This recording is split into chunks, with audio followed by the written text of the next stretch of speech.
All right, guys. Today I'm going to show you my Sig Cross and kind of why I believe it's probably the biggest evolution we've seen in a mountain style hunting rifle in a long time. Um, I would like to say I'm going to even go as bold as saying that I think it is the future of what we're going to see in bolt action rifles, hunting rifles, all that. Um, the mountain rifle is kind of defined as being lightweight, durable, and accurate out to certain distances so that you can kind of carry it around in the mountains. And I mean, an extra pound in the mountains is a lot of weight, especially if you're doing like a backpack style hunt.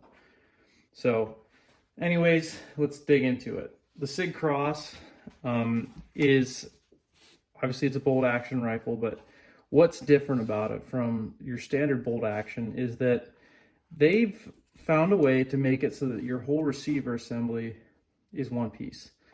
So that means all of this up in here is all one piece.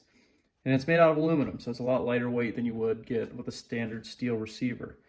That solves a lot of problems, and also it also creates some, but Sig kind of they did a really good job of, I guess, getting ahead of those problems. And when I first went into looking at this rifle, I was super curious because I'm like, I had a lot of questions having studied a lot of bolt actions as far as how they went over some of it. So first and foremost, as you all are probably pretty well aware, aluminum is not nearly as strong as steel. So when you have most bolt action receivers, and let me pull the bolt out here so I can kind of show you a little bit better.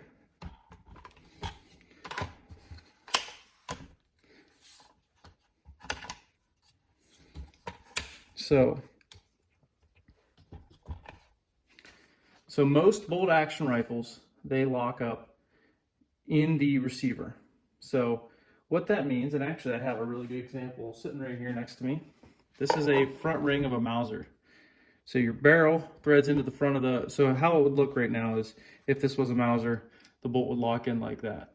Well, barrel threads into the front of the receiver, and your locking lugs lock up on an internal surface right here on the inside. So that's where all your lockup is, facing getting the pressure. Well, with aluminum, if you were to lock up steel bolt lugs on aluminum, you'd quickly be in for a recipe for disaster, as that aluminum is not going to be strong enough to take those pressures, all that stuff repeatedly. Even the friction of closing that bolt on those lugs over and over again. So how did Sig get around that? They didn't really invent anything new. It's something that's been out for a while, and a lot of rifle manufacturers are starting to go this way because there's a lot of benefits to it. But they did the AR-15 style, used a barrel extension on the barrel.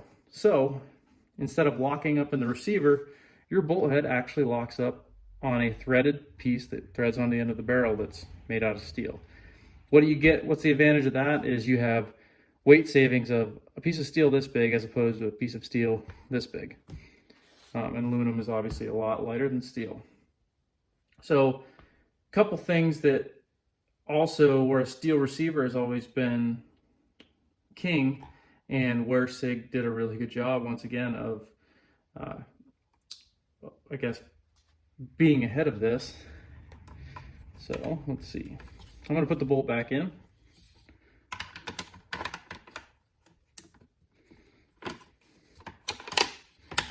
So when you open a bolt action rifle, I'm just going to take this out for the sake of it. When you open a bolt action rifle, there's a few things that are happening. It's a lot more complex than just opening it and reloading, right? When you shoot, your brass expands, the chamber starts to contract a little bit, but every once in a while you can get a little sticky chamber and you got to kind of break that seal a little bit. So on most bolt actions, right here on the back, or somewhere at the stem of the bolt handle, is what they call your primary cocking mechanism, or sorry, primary camming mechanism. So you're obviously, when you're lifting up, you're starting to kind of rotate that around the bolt head, but when you get right here, you can see how that bolt just moved back ever so slightly. You're using your pressure of putting your hand up to kind of break that initial contact. If you were to lift straight up, then when you pull back on the bolt, it would be a lot harder if you did not have that little cocking, or little camming surface there. Well, on a Sig, since you have an aluminum receiver, the first thing I thought was, where are they gonna put that? And they once again did a really good job, and I'll show you. They built it into the barrel extension. So when you look at the front of this bolt, there are little curved surfaces. Each one of those curved surfaces, actually there's two there. Those curved surfaces are your primary they provide your primary camming action for extraction. And that is pretty genius, because that'll never wear now. It works just like a bolt, but they did it up front instead in the back. So that was one of the things I was super surprised with, that they had the forethought on that. But then again, there are a lot of very smart people that are designing these guns now, a lot smarter than I am.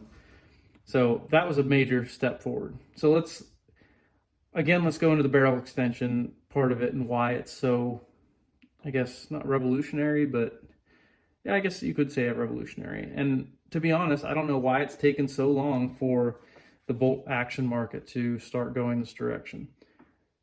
Personally, I believe it's just because the traditional hunting rifle and bolt action rifle has a certain look to it, and straying away from that is kind of I don't know. I don't think you would have, doing this 15 years ago, I don't know if it would have the same impact as it's having today and hit the market the same.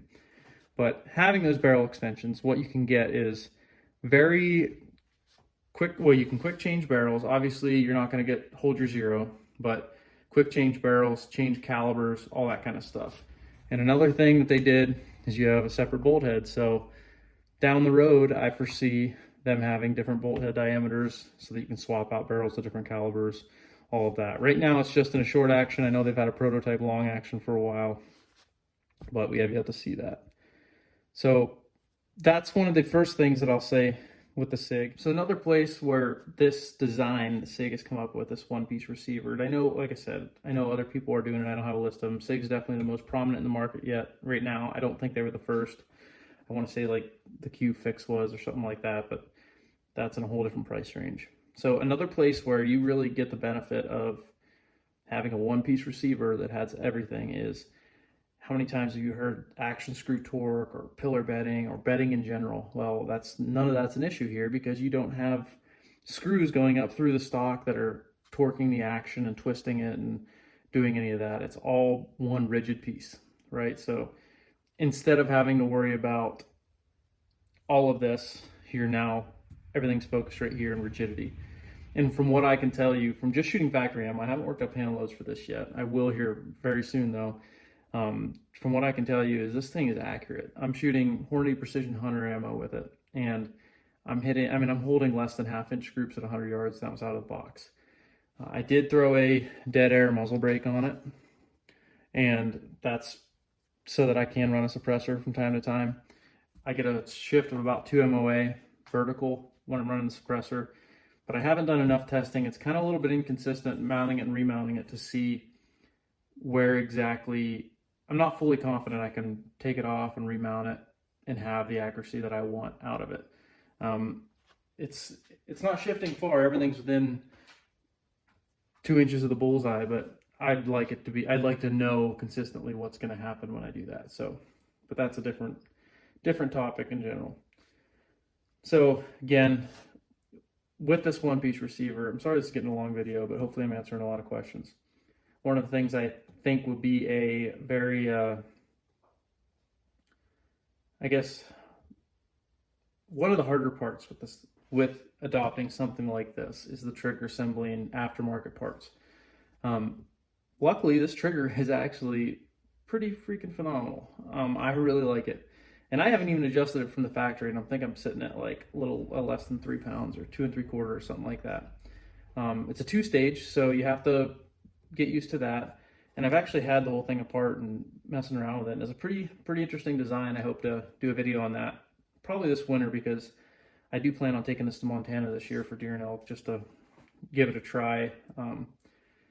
So yeah, very excited about this. I got a lot of cool ideas planned for this, and just kind of messing around with it, because for me, having traditional hunting rifles my whole life and liking that, I'm like, this is kind of a new thing, and I love mountain hunting and stuff like that. So real curious to see what I can get with this, and looking at a couple aftermarket things like carbon fiber barrels, and possibly upgrading the front rail to the one that has the Arca rail on the bottom.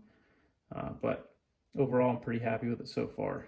And yeah, if you guys have any questions in the below, or you want me to go over anything specifically, I'm probably gonna have a couple more videos going over some of the individual features on this.